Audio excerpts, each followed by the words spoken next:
So the Nitro RC hobby is full of paradoxes, but is it also a conspiracy?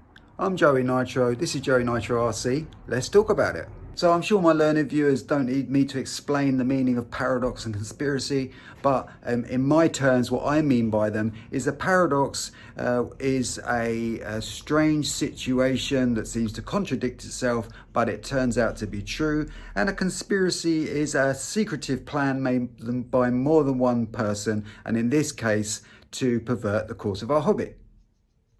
So I know what you're saying, Joey. Pray tell, what do you mean by conspiracy and paradox relating to our beloved hobby?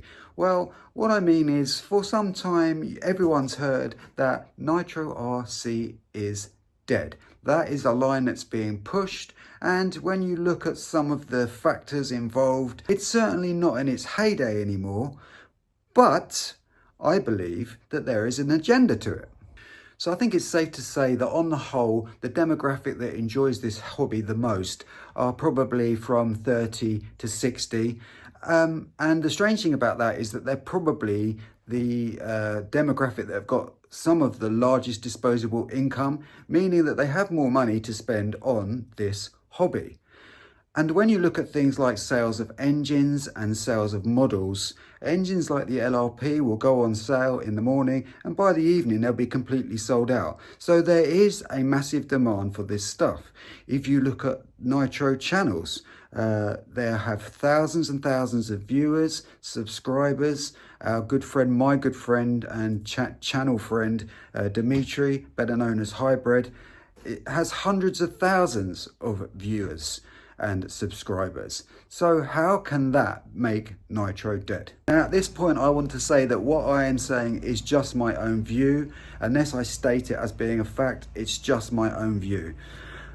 With that being said, there are companies like A-Main that buy out other smaller companies, and they have an agenda, and their agenda obviously is not to push Nitro. But why not? We've just talked about the demographic, we've talked about the money and that demographic, so why wouldn't they want to push something that sells out straight away? And I think to answer that, we have to really look at the RC hobby as a whole. We also have to look at how things are consumed now, how people consume things. Things like RC cars, but also things like information. This is the era of the flicky finger, and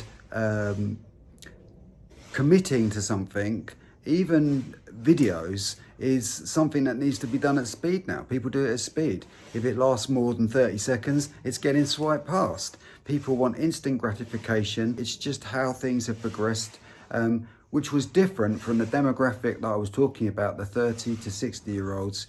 We lived through an era which wasn't like that as much. We've lived through all of those eras, and we're now in the current one.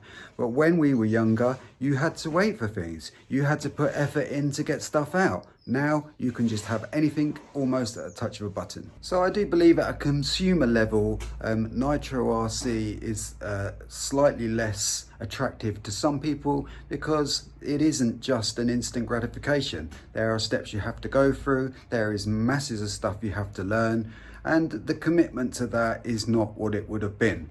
But I think it goes deeper than that. I just mentioned that there are steps you have to go through, things you have to learn, and because of that, when you purchase for the first time a Nitro, and these steps that I'm talking about, they can be skipped, mistakes can be made, and when that happens, rightly so, if something goes wrong, you take it back to where you got it. You take it back to the shop, you take it back to the supplier, and unless they can prove that you've done something that you were definitely told not to do, clearly told not to do, it's their responsibility for the first 6 months or 12 months or whatever the warranty says to repair that or replace that. And that is a lot of work for these shops, suppliers, you know, constantly having to fix things, replace things through human error, which you wouldn't necessarily have to do with an electric RC, which you can just plug in and start playing with straight away. When I first bought my Savage XL, it had a plethora of problems, and I was eventually I sent the whole thing back to the supplier that I got it from, and they said they'd fixed it and it was running perfectly. And when I got it back, it was absolutely terrible because they had absolutely no idea what they were doing. They sell these things, but they don't even know how they work. They don't know how to tune them. They don't know how to fix them properly. And when you think about it, you have a situation with Nitro RC where it's totally accepted and actually encouraged that when you buy something, a model that's brand new, you should completely strip it apart and make sure there's nothing wrong with it. Strip an engine down and make sure there's nothing wrong with it. That's just crazy.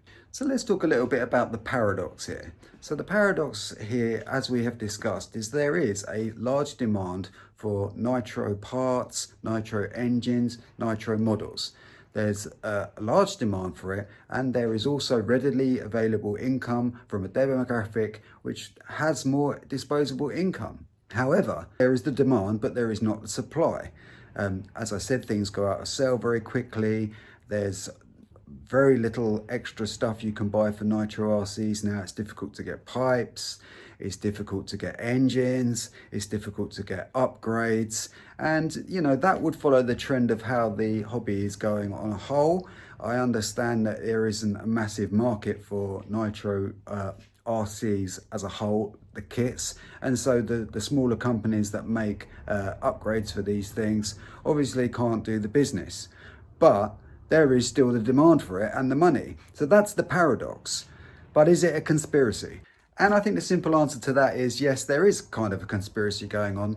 It's definitely in the interest of these larger distributors that have bought out smaller suppliers to push stuff that's easily manufactured, cheap to manufacture, less pre-sale work, in other words, returns or stuff to fix after the sale's gone ahead.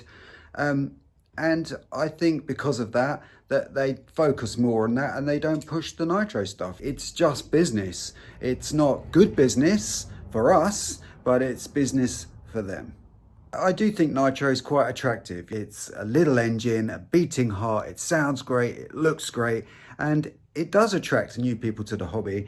The problem is, I think when new people are attracted to the nitro hobby, their expectations of their experience that they're going to have is sometimes skewed, because it's not just a plug and play thing. You are going to be spending an equal amount of time fixing stuff, breaking stuff in, using stuff, fixing stuff.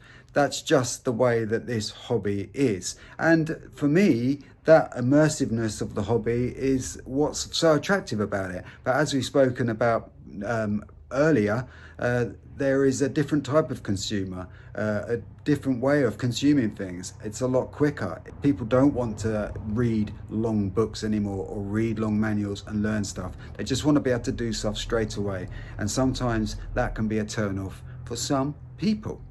So unfortunately, I think that is why our beloved hobby sometimes suffer, because obviously there is a demand and obviously there is a massive love for the hobby, but unfortunately the golden days of nitro seem to be some way behind us.